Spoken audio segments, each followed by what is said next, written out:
Star Wars. Some people love Star Wars, and some people don't like Star Wars. Basically, what they're saying is that they like the original trilogy and maybe 3, but they hate the prequels. Some people like Episode 7, and they hate Episode 7. And I haven't heard many terrible things about Rogue One. So yeah. Now, how does Rogue One stack up against the others? Well, first let's talk about them. First, let me split every one of these movies into fragments and tell you my honest opinions. Now, Episode 1 is good. Episode 2, while good, it at some point it's bad. Episode 3 was really good. Episode 4, great. Episode 5, perfect. Episode 6, great. Episode 7, not that bad. And Rogue One, I haven't seen it yet, so I can't tell you my opinion. Now let me talk about these movies in depth. Now, Episode 1, like I said, was good. The things that make it good are the pod racing, the Darth Maul fight, the introduction of Mace Windu. Even though he didn't really do much, it was still nice to see him. But there are some really bad parts. Some of the characters are forgettable. The Jake Lloyd as Anakin Skywalker, don't, I'm indiffer with him. I don't think he's terrible, but I don't think he's great either. And if I talked about Jar Jar Binks, I would be kicking a dead horse. People shat all over Episode 1, so I can't really say anything about Jar Jar without anything that hasn't been explained. And this movie had some really good parts. I remember going to see this. They re-released Episode 1 in 3D at AMC, and I went to see it, and when I first saw it, I liked it. And I still do, it's just that it will never have the hype that it once got. Now, Episode 2, like I said, is decent. When it's an action movie, it's really good. Like the Geonosis fight in Yoda versus Count Dooku. But at some points, it's bad. Like, I didn't think Hayden Christensen was that bad. It's just that sometimes he can be pretty cringy, like, I hate sand. And when he's like, I didn't kill the mother, but the children. Like that. But really, this movie is pretty decent. A really big complaint I have is, once again, I'm kicking a dead horse. The Anakin and Padme love scenes. They are just cliche. And I wish that I could have taken that part out. Or I wish George Lucas would have taken that part out, but clearly that guy just cannot figure out how to do love stories. Twilight was better than that. Now I'm going in chronological order. And the third one we're going to talk about is The Clone Wars. Now, this movie was decent. It was better than Episode 2. And even though this doesn't really count as a Star Wars movie, I could say that it is better than Episode 2. Episode 2, yeah. This movie had some pretty decent moments. Like, I did kind of like the Anakin versus Count Dooku fight. And yeah, I don't really have much to say about this movie. It's basically just Star Wars, The Clone Wars, Episode 1, Episodes 1 through 4, mashed into one movie so that way it could be a full-length feature. I didn't go to the opening for this movie, but I got it on on Blu-ray. So yeah, I'm gonna be including the 2 Clone Wars TV shows in this, talking about it too. just so that way I can make it even. Now the Clone Wars TV show, oh boy is it better than the movie. I love the Clone Wars TV show. They figured out how to bring characters back. Darth Maul. It had some really good animation for a CG show. It had pretty good action scenes.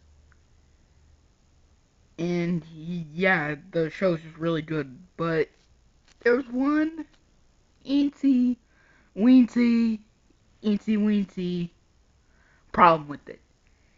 They didn't put it in chronological order.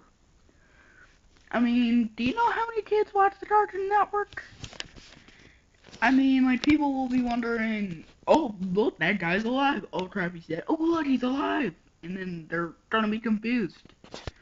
Why talk about that? Why do that? That's like first releasing episode 2, then releasing Return of the Jedi, then releasing episode 1, and then releasing episode 4, and then releasing episode 3, and then finally they released episode 5 in like 2010. But yeah, now this is gonna be the last TV show I'm talking about on this list. I know that there's an Ewok show out there, but I haven't watched it yet. Now, the most underrated thing in Star Wars history is just simply titled Star Wars Clone Wars. Now, Star Wars Clone Wars is a really underrated show. Not many people talk about it. It won multiple Emmys, and it really is a really good show. Now, Clone Wars came out before The Clone Wars. So, and one thing that I'm kind of is like hit or miss for me is that even though it is mostly consistent on action, not that much on dialogue, it does have some pretty good dialogue and jokes throughout the series. You can watch the entire show for about 2 hours, and you can find it on the internet easily. All episodes on the internet, very easy. Just YouTube Star Wars Clone Wars 2003 full series, and you'll get it. Okay, finally we got all the TV show junk out of the way. Now let's talk about episode 3. Boy, was episode 3 amazing. It's the most highly regarded of the prequels. And this is my second favorite Star Wars movie. I mean, it has the best lightsaber fight. It actually had a story that mattered. It showed Anakin turning towards the dark side because Emperor Chancellor Palpatine, or Darth Sidious, says that he has the power to protect Padme, and really is lying. And did I say that this has the best lightsaber fight? Because it does. I think more people should watch this and give it a chance. You know, like same types of Sonic fan says, give it a chance! Like that, you should give this movie a chance. Now on to episode 4. This movie is a classic. It came out in 1977. It is really good. I especially love, well, I don't really love, but I do kind of like the fight scene between Obi-Wan and Darth Vader. It hasn't really aged that well, though. And one thing that has some really big debate is between who shot first, Han or Greedo. In the special editions, they showed Greedo shoot first, but in the original unaltered versions, which I have, Han shoots first. And yeah, this is still really big classic. It's just, not only did it spawn a really good series, but just a great movie overall. Now, oh boy, Empire Strikes Back. I love this movie. It's my favorite movie of all time, and easily my favorite Star Wars movie. Now, the thing that I really love about this one is the fight scene between Luke and Darth Vader. That was a really good scene. And I'd be kicking a dead horse if I explained anymore. Now on to episode 6. This is still a really good movie, not despite it not being as good as The Empire Strikes Back, yet being better than A New Hope. The Empire Strikes Back is a really good movie. I love the Rancor fight. Slave Leia was pretty hot. And it was too bad we didn't see Yoda again. Now, again, with the special editions, I'm coming back to those. They put Hayden Christensen as Darth Anakin Skywalker at the end. Plus, they replaced the sun in the original version with a song called Jedi Rocks, and the CGI girl who sings it, it's just creepy. But anyway, this is still a really good movie. I recommend you watch it. Not as good as episode 5 or 3, but in my opinion, it's better than episode 4, even though episode 4 is still really good. Now, the last movie, I wish I could talk about Rogue One, but I haven't seen it yet. Episode 7. This movie is...